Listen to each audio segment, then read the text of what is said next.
ajaibnya karyamu. Kau mati bagiku,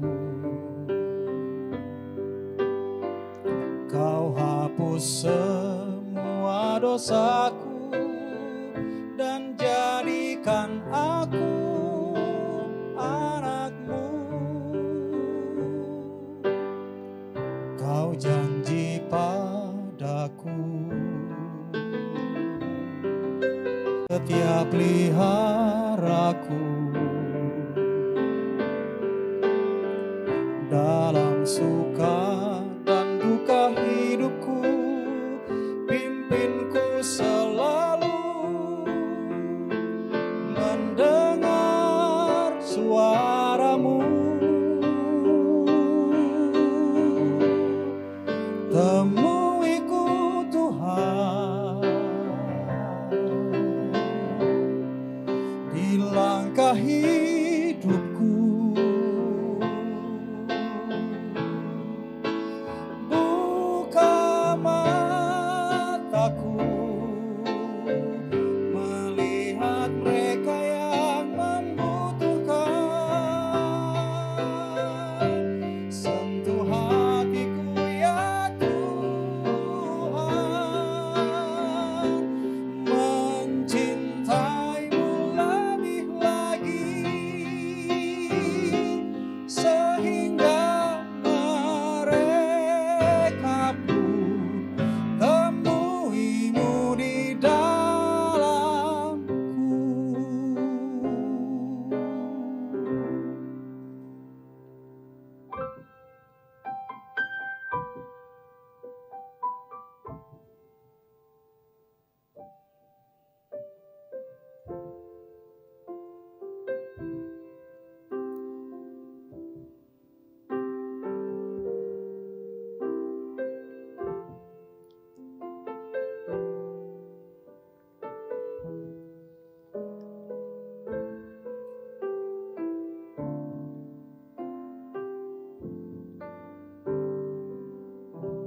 Jemaat yang dikasihi Tuhan Yesus Kristus, selamat pagi.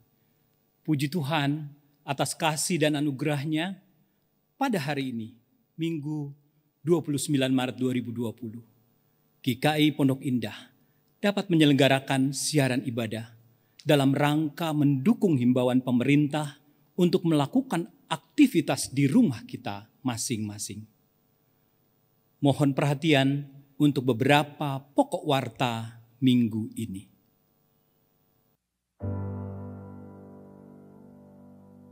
Bukan kebetulan jika melalui Paskah kali ini, Tuhan mengizinkan kita untuk belajar dari sebuah tema, The Encounter, perjumpaan dengan Tuhan melalui sesama. Jika masih ingat, tema ini selaras dengan tema Paskah tahun 2000, perjumpaan yang mengubahkan. Syukur untuk setiap rencanamu. Sebetulnya, panitia telah menyiapkan sebuah drama musikal yang mengingatkan kita akan hadirnya Allah melalui sesama. Namun sayang sekali, demi kebaikan bersama, drama musikal itu perlu ditunda. Keputusan Majelis Jemaat GKI Pondok Indah untuk menghentikan sementara aktivitas bergereja mulai hari ini. Ya, kita harus memutus mata rantai penyebaran COVID-19 ini dengan menghindari perjumpaan fisik dengan sesama. Kita mungkin bisa aman dan nyaman mengisolasi diri di rumah.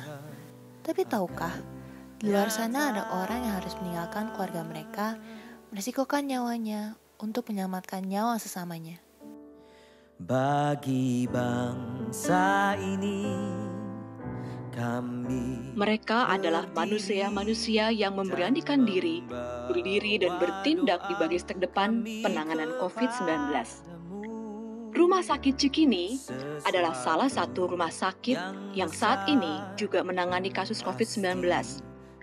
Begitu banyak pasien yang ditangani, dan saat ini rumah sakit kesulitan untuk mengadakan APD atau alat pelindung diri bagi para perawat dan dokter. Tuhan ditinggikan atas seluruh bumi. Kini Allah bertanya kepada kita, apakah kita berjumpa dengannya melalui ketegaran dan semangat mereka? Apakah kita mau menjadi cara Tuhan menjumpai mereka? Apa yang bisa kita lakukan? Tergerakkah hati kita oleh kepedulian dan belas kasihan?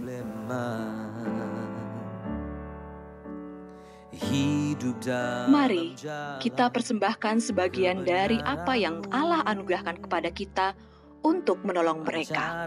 Terang kemuliaan-Mu, ku ucapkan berkat. Hendaklah kecukupan kita mencukupkan sesama kita. Tuhan memberkati. Tuhan akan nyata bagi bangsa ini, kami berdiri.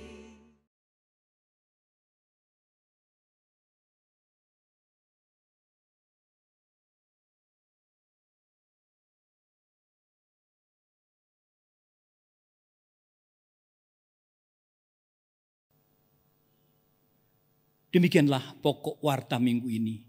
Warta selengkapnya dapat dibaca dalam warta cetak, gkipi.org, serta aplikasi Android dan iOS GKIPI. Dapatkan juga link ke e-warta melalui WhatsApp GKI Pondok Indah. Silahkan meneduhkan hati dan pikiran sebelum memulai ibadah.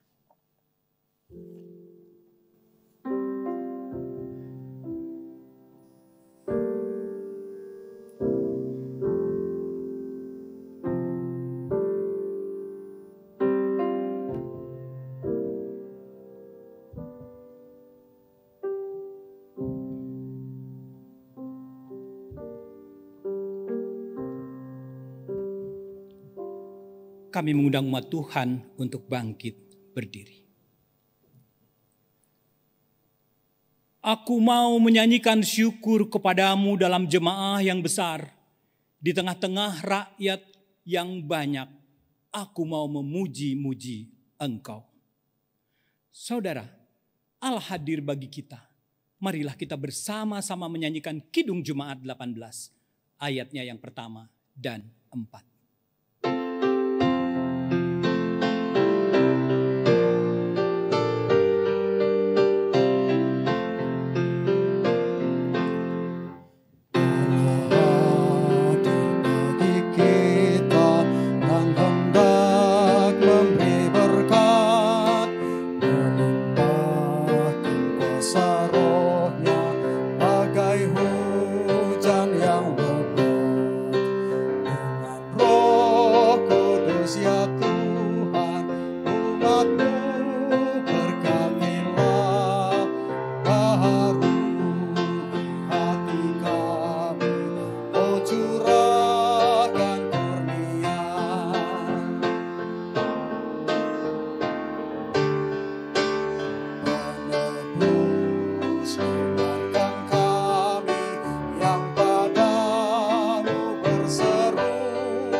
Saudara, ibadah Minggu Prapaskah 5 ini berlangsung dalam nama Allah Bapa, Anak, dan Roh Kudus yang menjadikan alam semesta raya dan segala isinya.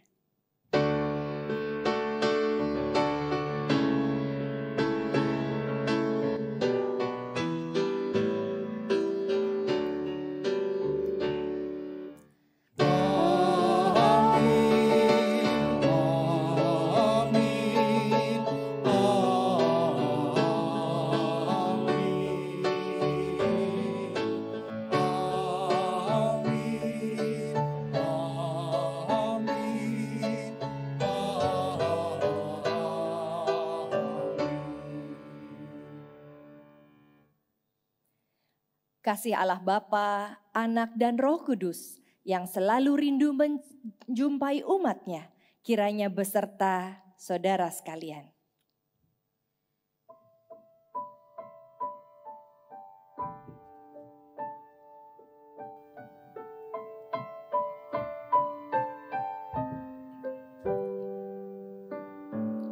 Kau ada dalam segala suasana, Kau ada dalam perjuanganku, Bapa, Kau ada dalam tangisku, dan karena Kau selalu ada, ku kan berjumpa denganmu.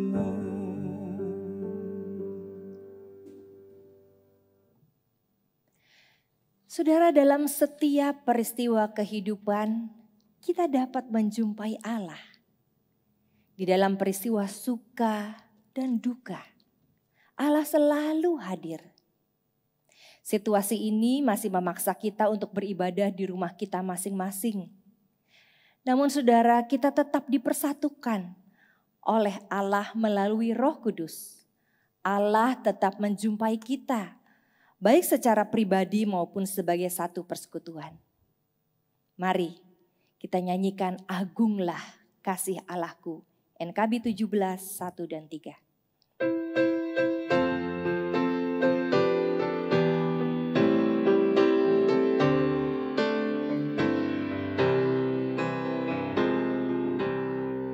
Agunglah kasih Allahku, tiada yang setaranya, neraka dapat direngku, kartika pun tergapailah, karena kasih-Nya agunglah Sang Putra menjelma. Dia mencari yang sesat dan diampuni. Oh, kasih Allah agunglah, tiada bandingnya, kekal teguh dan mulia, dijunjung umatnya.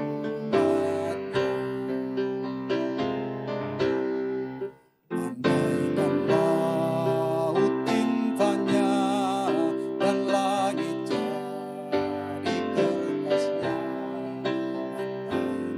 andaikan tingkalannya dan insan pujangannya, takkan genap mengungkapkan hal kasih-Mu mulia, dan langit pun takkan lengkap memuat kisah-Mu. Oh, kasih Allah agunglah, tiada bandingnya, kekal teguh dan mulia, dijunjung umatnya.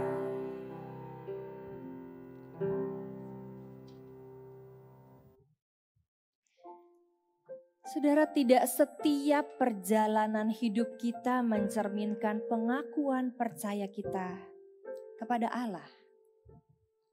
Ada kalanya kita berada di bayang kegelapan dosa.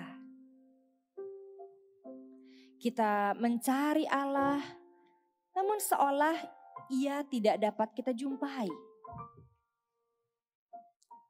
Saudara, percayalah, Ia senantiasa memanggil kita untuk kembali berjumpa dengannya. Sungguh lembut Tuhan memanggil. Kidung Jemaat 353 ayat 1. Sungguh lembut Tuhan Yesus memanggil aku dan kau.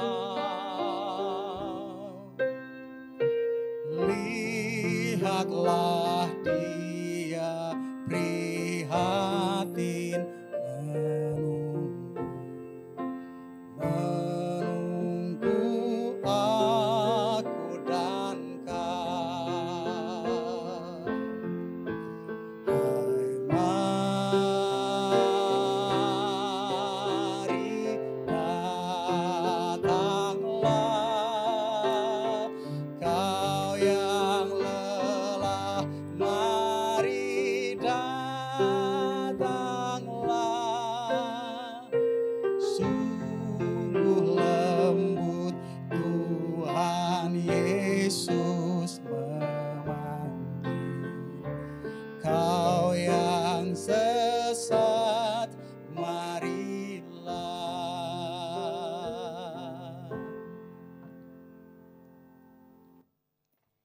Saudara-saudara, mari secara pribadi kita memeriksa hati kita.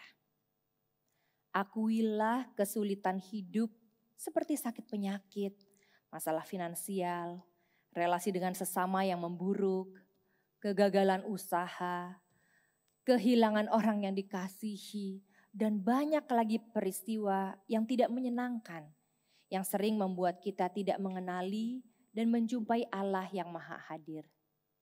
Mari saudara, kita curahkan isi hati kita, kegagalan kita kepada Tuhan dalam doa. Bapa di dalam surga, ya Kristus, Engkau mendengar seruan penyesalan kami. Ampunilah kami, ampuni ucapan dan perilaku kami yang acap kali tidak mencerminkan pengakuan percaya kami akan Engkau. Kami mohon pengampunan-Mu dalam nama Yesus. Amin. Di dalam kasih yang teguh. NKB 23 ayat 4.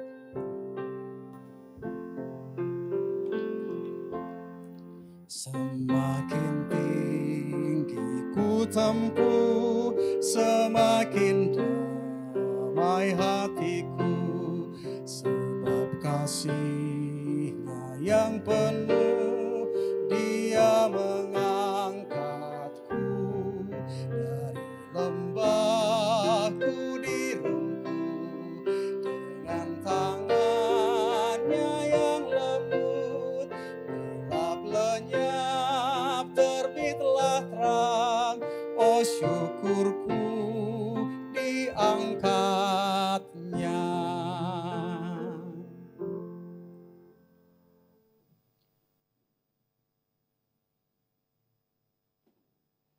Saudara, firman Tuhan menyapa kita, demikianlah hendaknya kamu memandangnya, bahwa kamu telah mati bagi dosa, tetapi kamu hidup bagi Allah dalam Kristus Yesus. Sebab itu hendaklah dosa jangan lagi berkuasa di dalam tubuhmu yang fana, supaya kamu jangan lagi menuruti keinginannya. Roma 6 ayat 11-12. Demikianlah berita anugerah dari Allah. Mari kita berikan salam damai kepada anggota keluarga kita.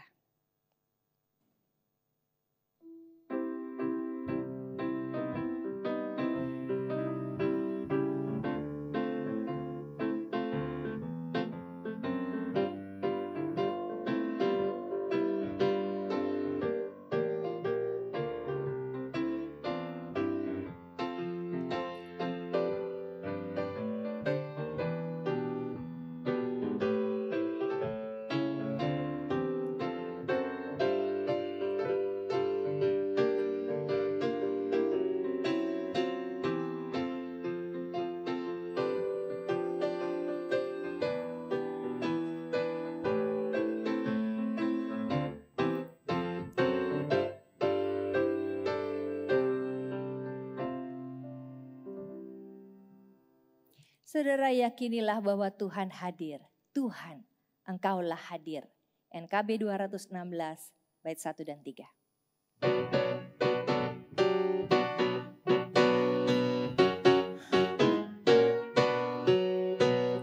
Tuhan, Engkaulah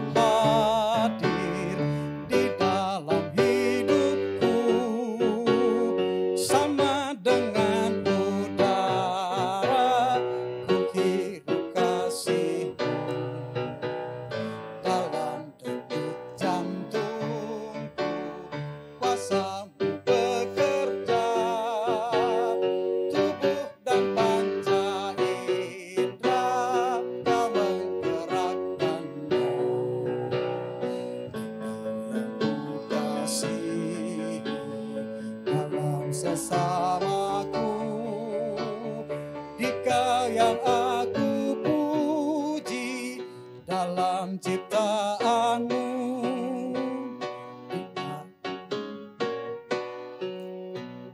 Di dalam suka duka kau ingin beserta, turut memperjuangkan damai sejahtera.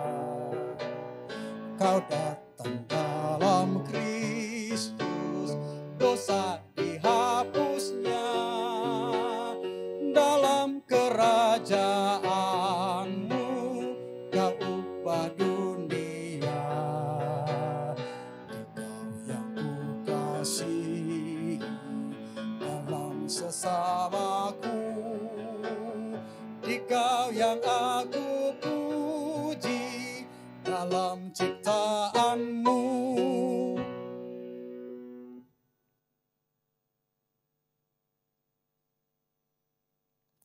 Saudara, mari kita bersama-sama berdoa sebelum membaca dan merenungkan firman Tuhan.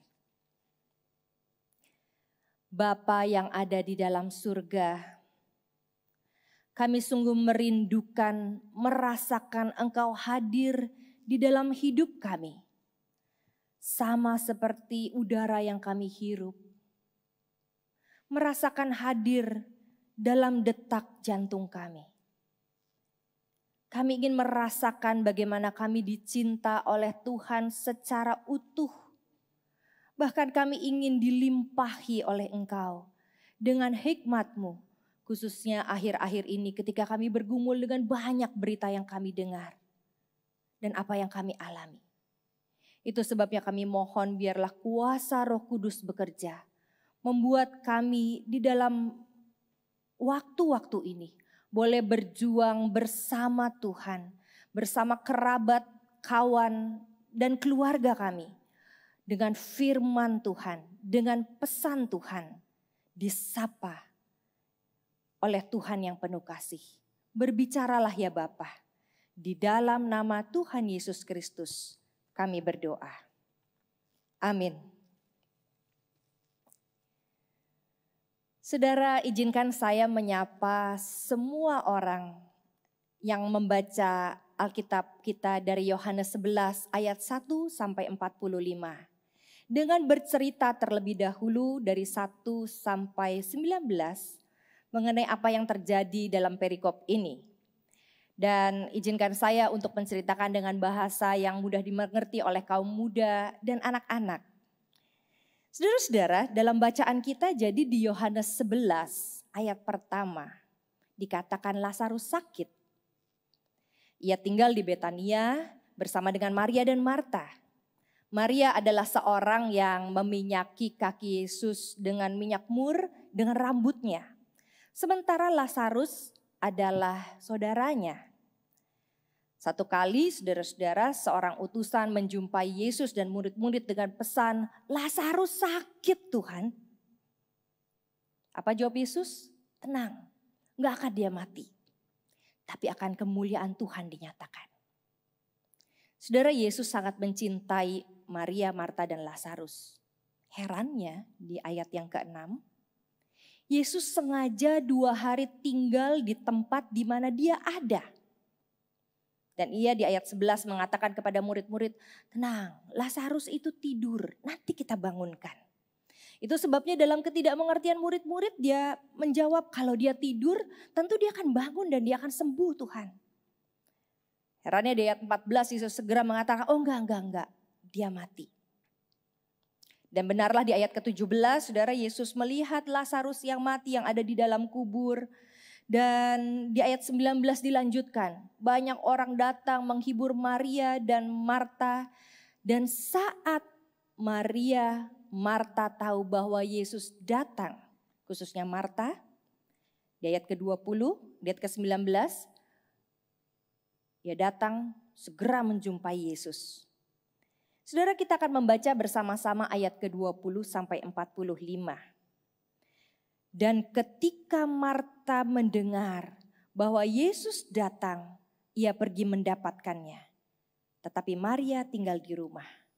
Maka kata Marta kepada Yesus, Tuhan, sekiranya Engkau ada di sini, saudaraku pasti tidak mati.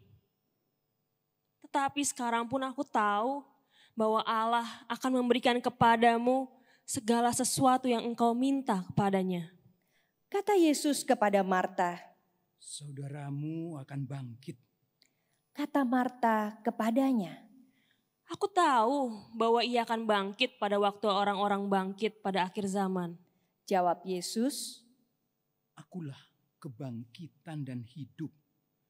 Barang siapa percaya kepadaku, ia akan hidup walaupun ia sudah mati. Dan setiap orang yang hidup dan yang percaya kepadaku tidak akan mati selama-lamanya.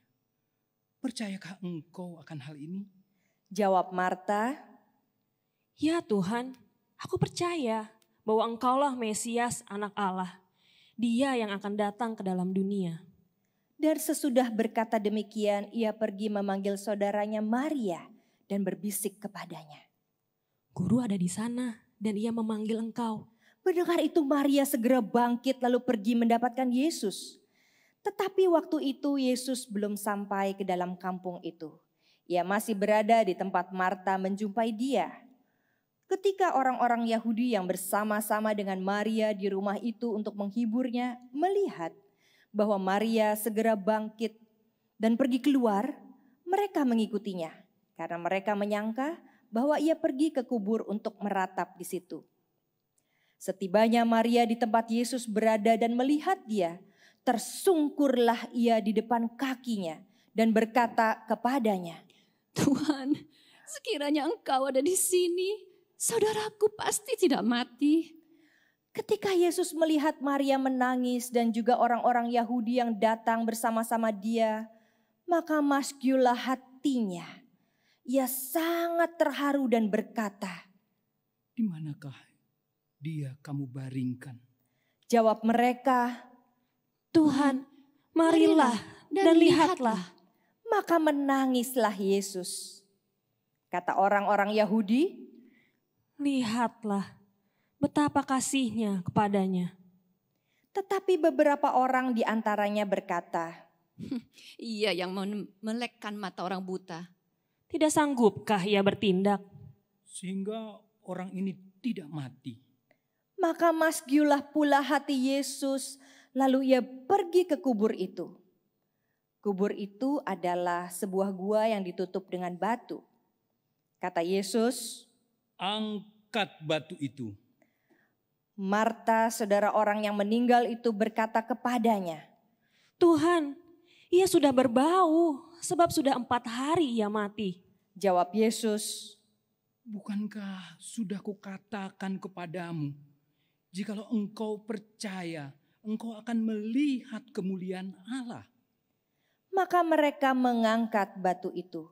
Lalu Yesus menengadah ke atas dan berkata, Bapa, aku mengucap syukur kepadamu karena engkau telah mendengarkan aku. Aku tahu bahwa engkau selalu mendengarkan aku. Tetapi oleh karena orang banyak yang berdiri di sini mengelilingi aku mengatakannya supaya mereka percaya bahwa engkaulah yang telah mengutus aku. Dan sesudah berkata demikian, berserulah ia dengan suara keras, Lazarus, marilah keluar. Orang yang telah mati itu datang keluar, kaki dan tangannya masih terikat dengan kain kapan, dan mukanya tertutup dengan kain peluh. Kata Yesus kepadanya, Bukalah kain-kain itu dan biarkan ia pergi. Banyak di antara orang-orang Yahudi yang datang melawat Maria dan yang menyaksikan sendiri apa yang telah dibuat Yesus, percaya kepadanya.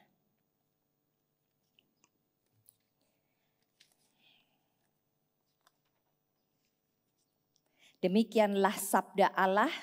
Yang berbahagia adalah mereka yang mendengarkan, menyimpannya dalam hati, dan melakukannya dalam kehidupan mereka dengan sungguh-sungguh. Hosiana. Hosiana, Hosiana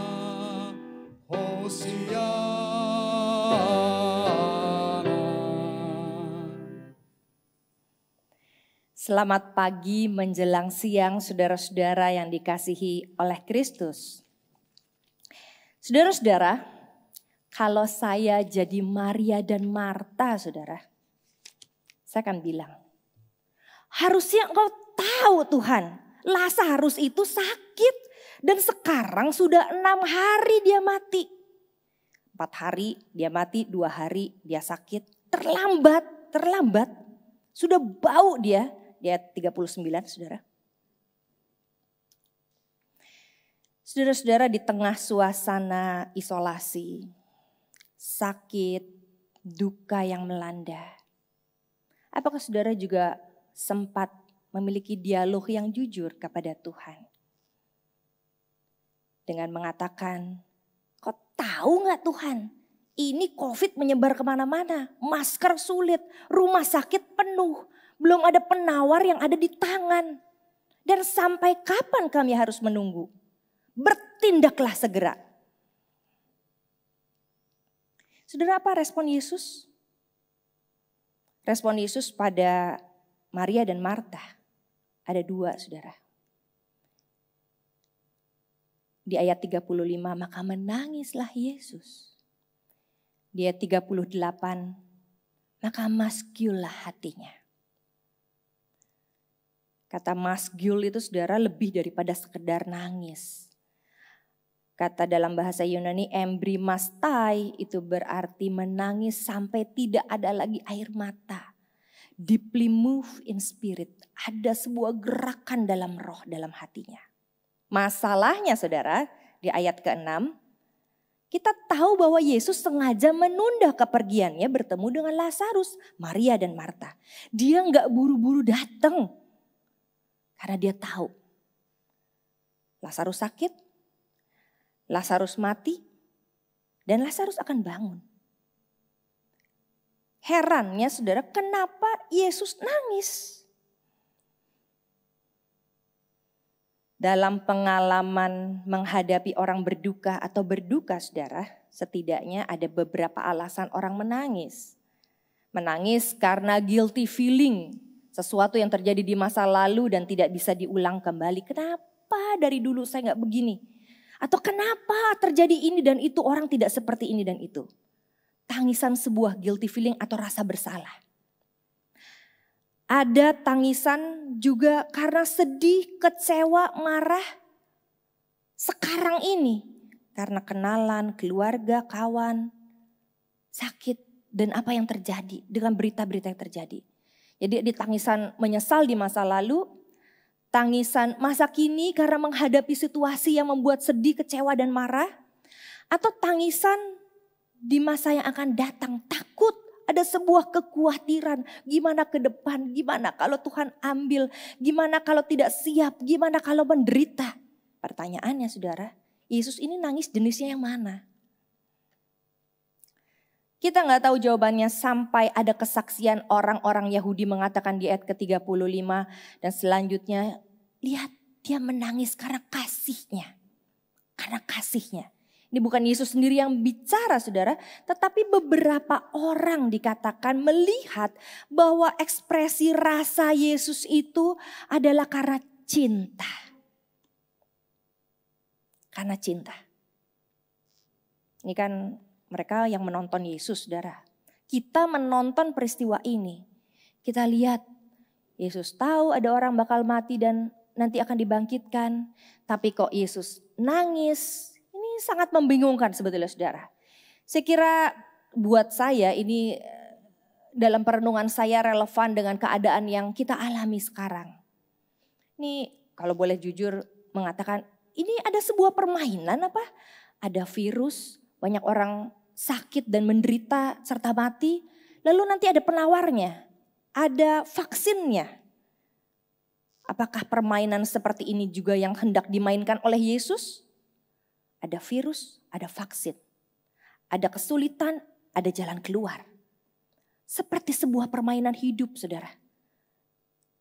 Pemain caturnya lah yang memainkannya. Apa bedanya saudara? Saya kira pasti sangat berbeda. Apa bedanya? Berbedanya adalah kita masuk dalam kesamaannya dulu saudara.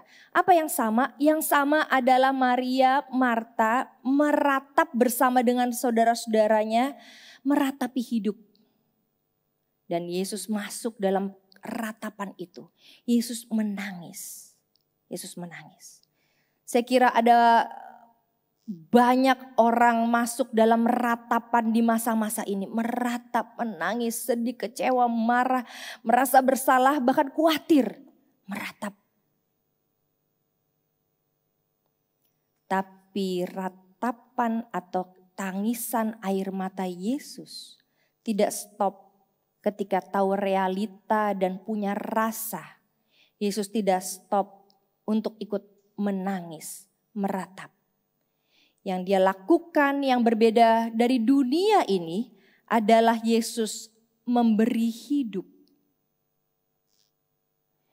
Ia tidak larut dalam duka tetapi ia memberi hidup. Sehingga pada akhirnya di ayat 45 banyak orang percaya kepada dia. Saudara-saudara, sampai di mana saudara dan saya? Selama ini gak salah kita meratap saudara.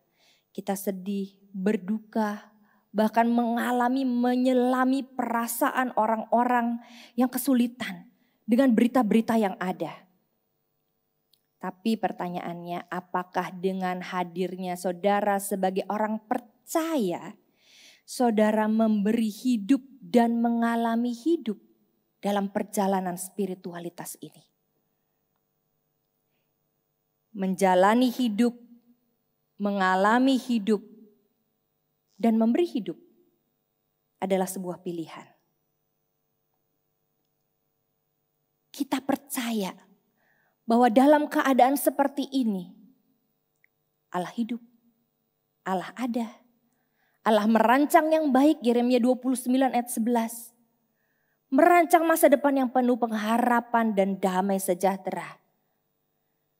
Dan inilah saatnya Tuhan, kairosnya Tuhan, di mana kita belajar beriman bahwa Dia memberi hidup kepada kita, kepada keluarga kita, melalui kita, bahkan Dia juga memberi hidup kepada orang lain. Jangan biarkan corona membuat kita meratapi hidup terus. Nah, ini masalahnya saudara. Banyak orang yang meratapi hidup itu juga mengisolasi diri. Jadi meratap sambil mengisolasi diri. Apakah saudara juga sudah mengisolasi diri sekarang? Saudara, dari data dan peta ODP dan PDP per 25 Maret 2020, umur 20 sampai 40 itu tertinggi jumlah penderitanya, khususnya di Jakarta Selatan. Yang terbanyak adalah orang-orang di bawah 40 tahun. Kenapa? Belum ada yang bisa jawab surveinya. Tapi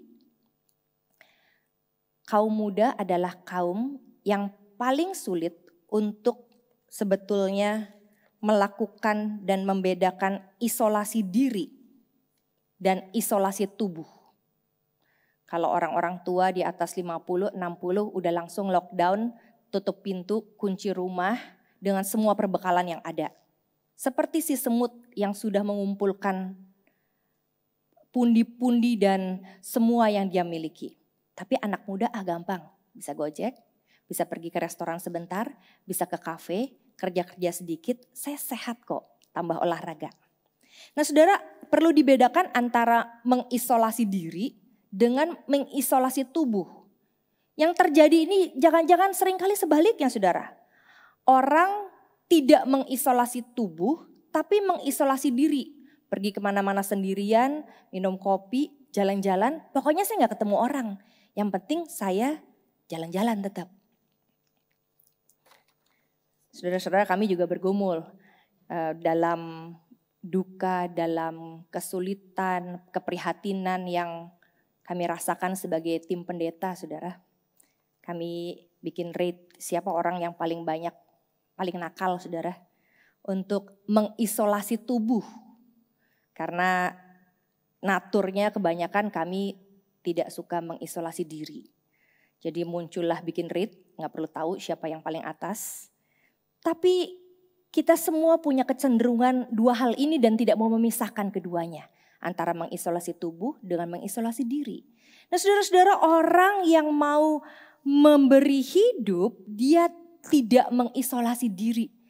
Dia mencoba mengisolasi tubuh, tapi dia tidak mengisolasi diri. Jadi tubuhnya diisolasi, tapi hidupnya tidak. Dirinya tidak. Dan itu sebabnya banyak karya yang bisa dilakukan khususnya oleh orang-orang di usia 20-40 tahun dengan tetap mengisolasi tubuh. Berkarya. Saatnya kita berkarya dari rumah. Kita bisa berkarya dengan banyak cara sehingga ayat 45 terjadi banyak orang melihat Yesus melalui kita. Saudara, sejak 2 minggu ini karena kami memindahkan ibadah di gedung gereja ini ke streaming, 98% saya kira, hitungan sendiri, itu gak ke gereja, kegiatan-kegiatan dipindahkan ke rumah. Tapi menurut saya, dalam catatan agenda saya, rekor rapat terbanyak justru terjadi saat lockdown ini. Rapat melalui media sosial dengan tujuan yang terfokus, yaitu bagaimana menerapkan sebuah karya bersama bagi mereka yang sakit, mereka yang mengalami dampak dari kesulitan ini, dan pada tim medis. Hasilnya saudara, salah satunya nanti kita akan juga lakukan bersama dengan komitmen kami yang sudah dan akan terus mendukung salah satunya Rumah Sakit PGI Cikini yang sangat kesulitan terhadap alat-alat kesehatan. Lalu ada banyak pedagang atau ada komitmen-komitmen lain yang kami akan berikan sebagai karya saat kita mengisolasi tubuh. Maukah saudara mengikutinya dan mencoba untuk memberi hidup pada orang lain? Tambah dengar berita negatif, tambah ingin membantu yang kita bisa. Seperti jemaat mula-mula yang hanya ada di dalam sebuah kumpulan jemaat mula-mula mereka, tetapi mereka punya prinsip, biarlah kelebihan kami mencukupi kebutuhan mereka. Biarlah kelebihan kita punya waktu untuk kontak-kontak orang sesama, kelebihan waktu kita untuk berquality time dengan keluarga dan sahabat, kita lakukan itu saudara. Dalam hari-hari ini, minggu-minggu ini, bahkan bulan-bulan ke depan. Sehingga kita tidak lagi mengisolasi diri, tetapi kita mengisolasi tubuh kita dengan tetap bisa memberi hidup. Akhirnya saudara, pertanyaannya balik lagi. Tadi sudah terjawab kenapa Yesus menangis. Pertanyaan selanjutnya, kenapa Lazarus mesti mati dulu? Kenapa masgul hati Yesus? Saudara, kenapa Lazarus meninggal dulu?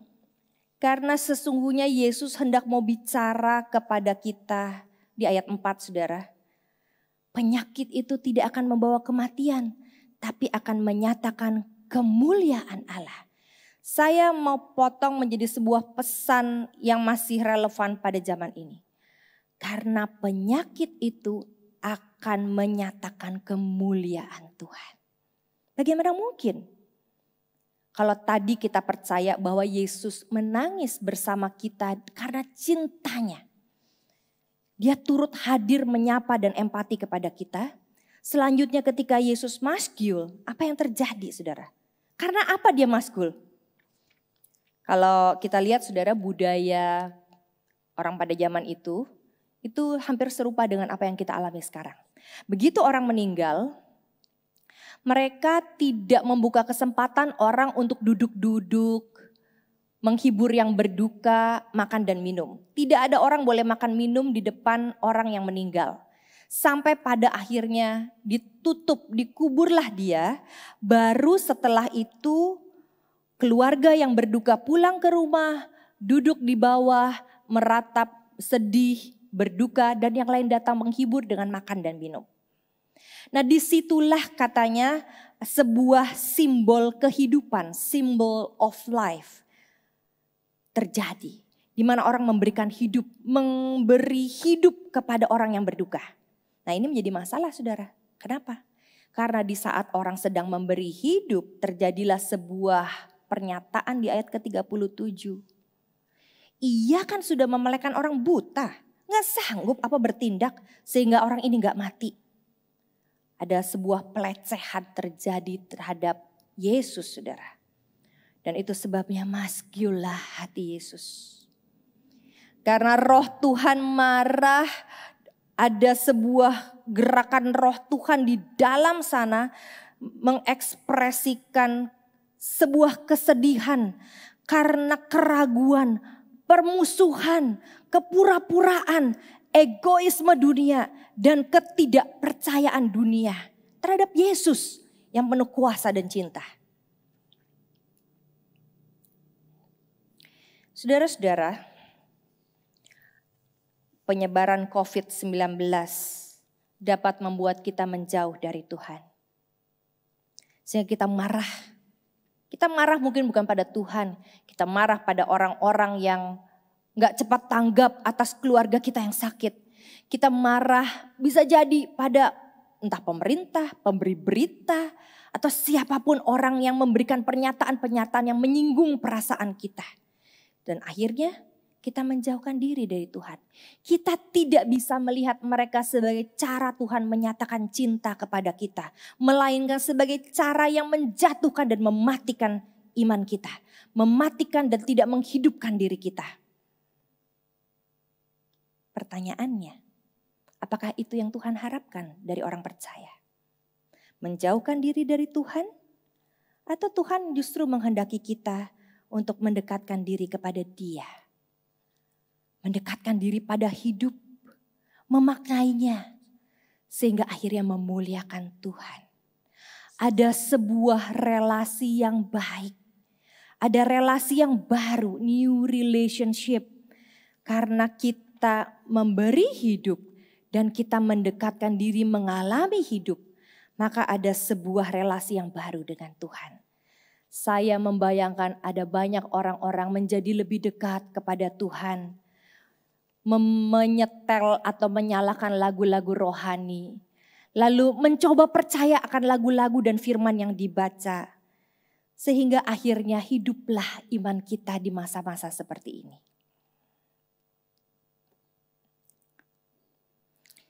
Saudara, seorang mantan mahasiswa teologi, konon dia adalah vikaris sebuah gereja, menyatakan pada dosennya atau mantan dosennya, saya positif corona.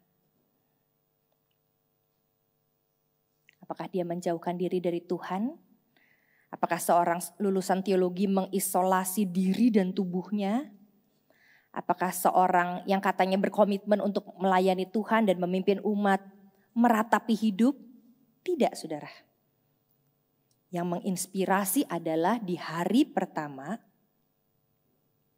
Ergon, konon namanya, dalam tulisan Pendeta Yoas memaknai sakitnya dengan judul Oksigen Kehidupan.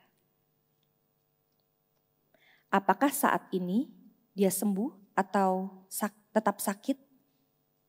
Belum ada yang tahu, saya tidak mengenal dia. Tetapi yang menginspirasi adalah dia memaknai dan menceritakan pada dunia bagaimana dia melihat dan mengalami Kristus. Ia mendekat kepada Yesus. Ia tidak mengisolasi pikirannya, spiritualitasnya, imannya. Sehingga dunia bisa melihat bagaimana orang percaya menjalani ini semua bersama dengan Tuhan. Saudara, bagaimana dengan kita? Krisis ini bisa menghidupkan iman kita untuk memberikan hidup buat sesama. Tuhan tidak berjanji pasti kita semua hidup di dunia ini selamanya. Tapi biarlah Kristus terus hidup di dalam kita apapun yang terjadi. Hidup ini ada pilihan, saudara. Maukah kita Tuhan memberkati kita. Amin.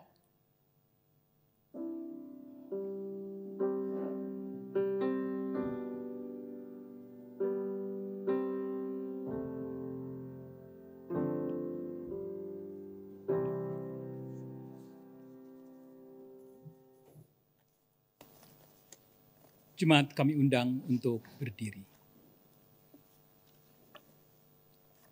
Marilah kita bersama-sama mengakui iman percaya kita dengan melantunkannya seturut nyanyian dari Kidung Jemaat 280.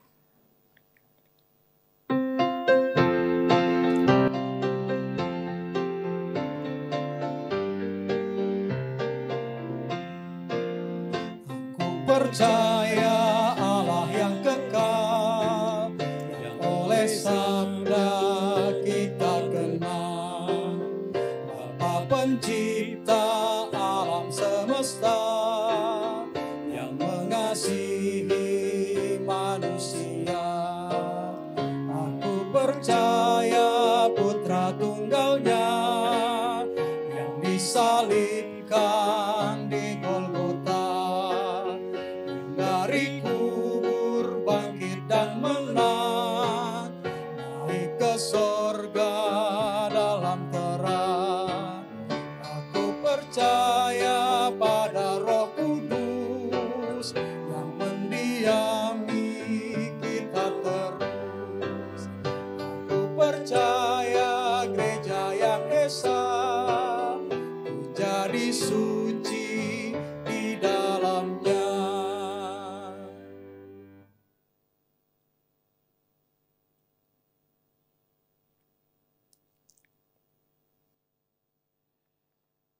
Saudara, doa syafaat adalah cara yang Tuhan pakai untuk kita tidak mengisolasi diri, tapi mengingat orang-orang yang ada di sekitar kita, bahkan orang-orang yang tidak kita kenal, supaya kasih Allah, belas kasihan Kristus bisa menghidupkan mereka. Kita memberi hidup melalui doa kita. Itu sebabnya mari kita bersama-sama berdoa. Di awal doa ini saya mengajak saudara untuk mengingat mereka yang bergumul dalam sakit dan menunggu hasil dari tes COVID. Kita bersama-sama mengingat nama-nama mereka dan kita akan mulai berdoa.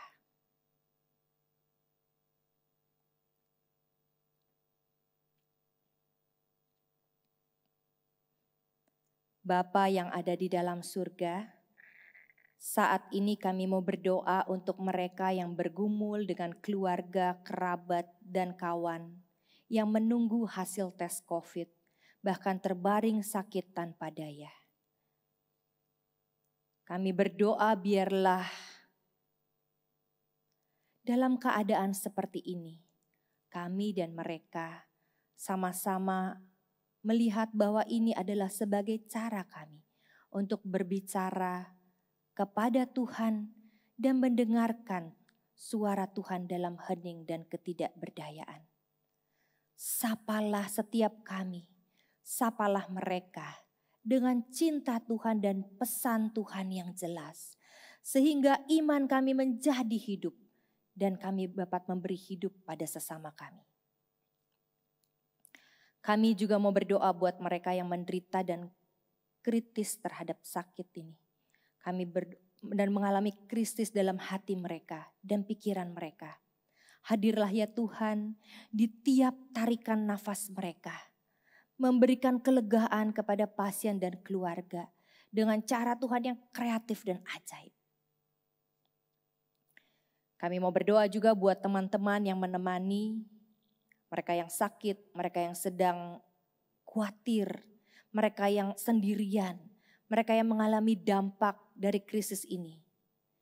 Biarlah para pendamping yang mendampingi memberikan sapaan yang penuh hikmat dan tidak melukai, tetapi menyemangati dan memberi hidup buat sesama. Kami juga mau berdoa buat anak-anak dan masyarakat yang tidak terlalu mengerti mengenai keadaan ini.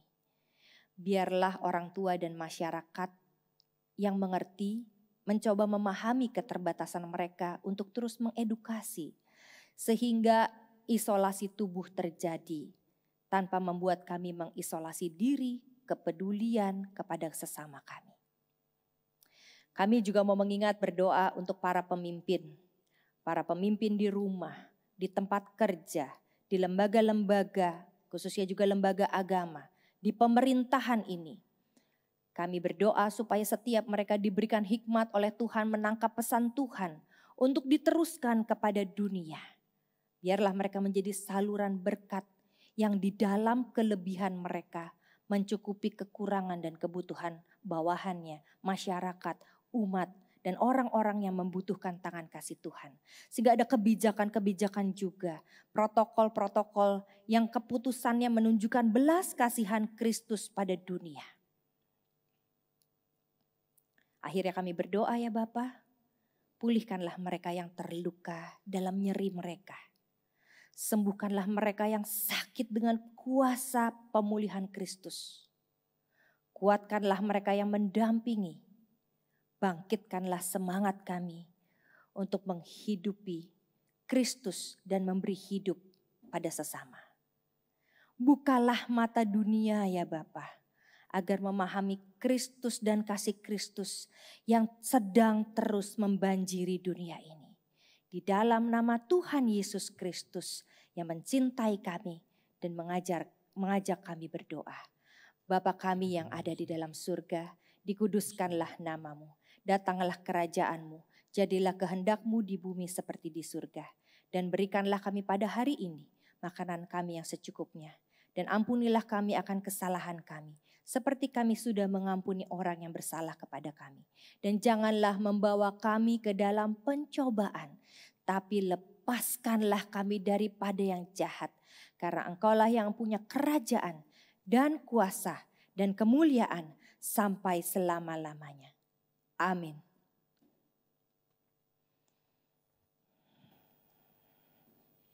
Jemaat terkasih, saat ini kita akan mengumpulkan persembahan yang dapat dilakukan melalui transfer ke rekening GKIPI atau melalui QR Code yang tersedia di layar.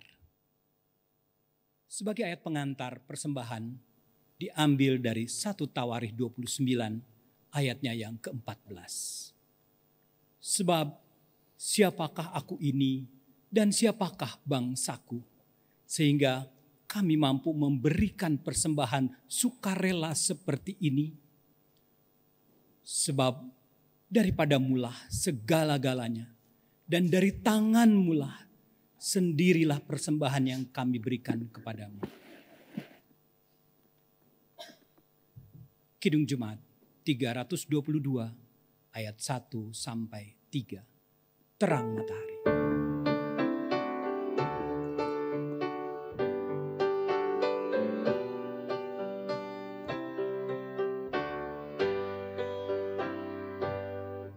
Terang matahari telah menyinari segala negeri, dan gunung dan padang dan sawah dan ladang senang berseri.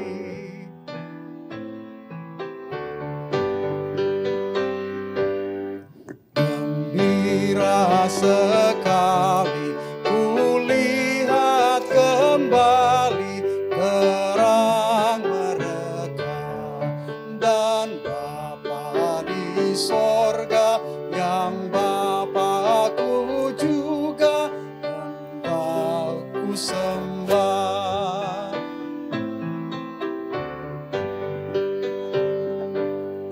Syukur bagi Dia, Gembala setia yang jaga tetap, anugerahnya jua hariku semua, terang dan gelap.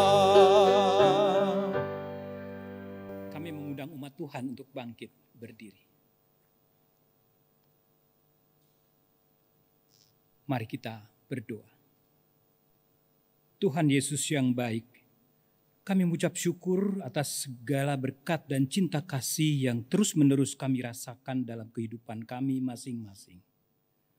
Saat ini kami telah memberikan persembahan syukur. Terimalah persembahan ini sebagai tanda iman. Sebab kami percaya Engkau menjamin masa depan dan mencukupkan segala kebutuhan kami. Sehingga kami tidak perlu khawatir untuk memberi, berbagi, dan berkorban.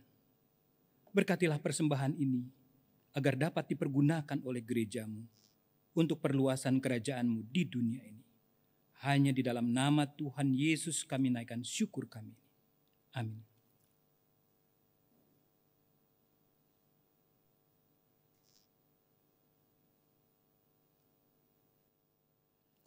Saudara-saudara, kita tidak perlu menunggu sampai minggu depan, bulan depan, atau tahun depan.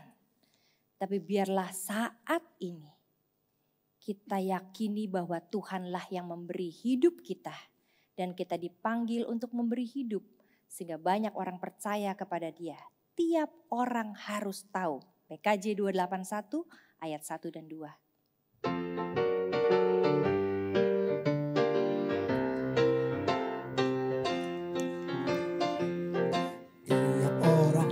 Tahu, tiap orang harus tahu, tiap orang harus tahu siapa Yesus.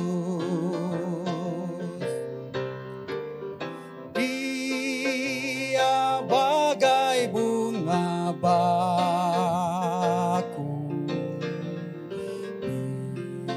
bintang fajar cemerlang, yang terindah tak bertara.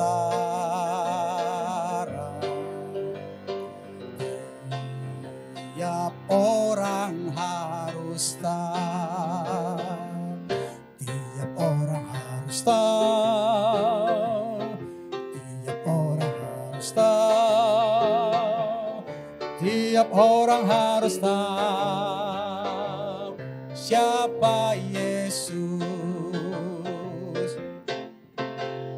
Dia penyembuh ragaku,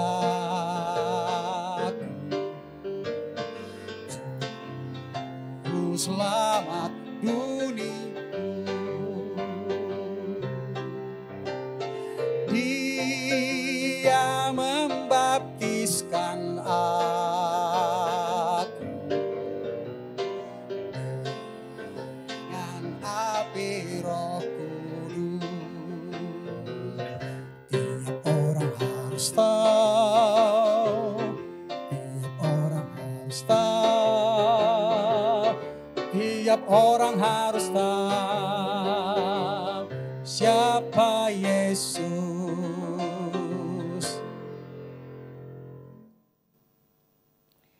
Saudara, mari kita menggaungkan pengakuan percaya kita di tengah situasi yang menyedihkan ini. Kita komunikasikan iman percaya kita melalui sarana-sarana yang tersedia untuk menopang, menguatkan, dan menghibur sesama. Mari saudara, kita hidup sejalan dengan pengakuan kita akan Kristus. Dan terimalah berkat Tuhan.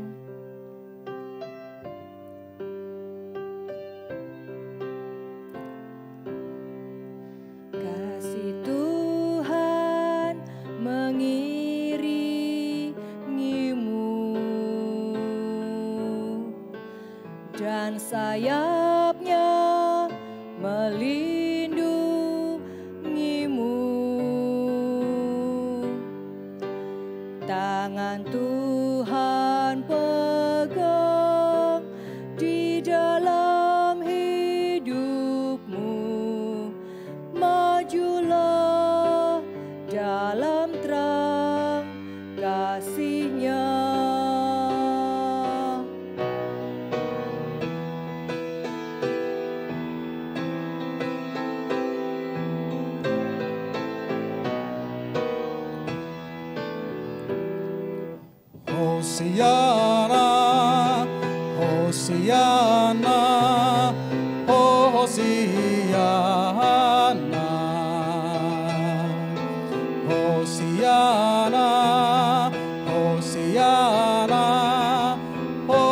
mengasihi anak.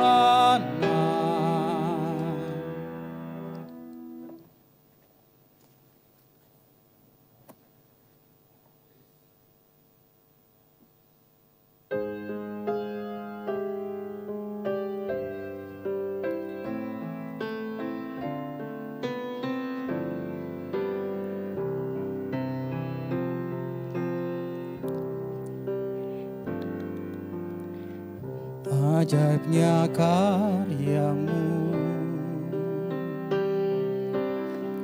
kau mati bagiku, kau hapus semua dosaku dan jadikan aku anakmu. Kau janji padaku setia peliharaku dalam suka dan duka hidupku, pimpinku selalu mendengar suaramu. Temuiku Tuhan di langkah hidupku, buka mataku melihat mereka yang membutuhkan sentuhan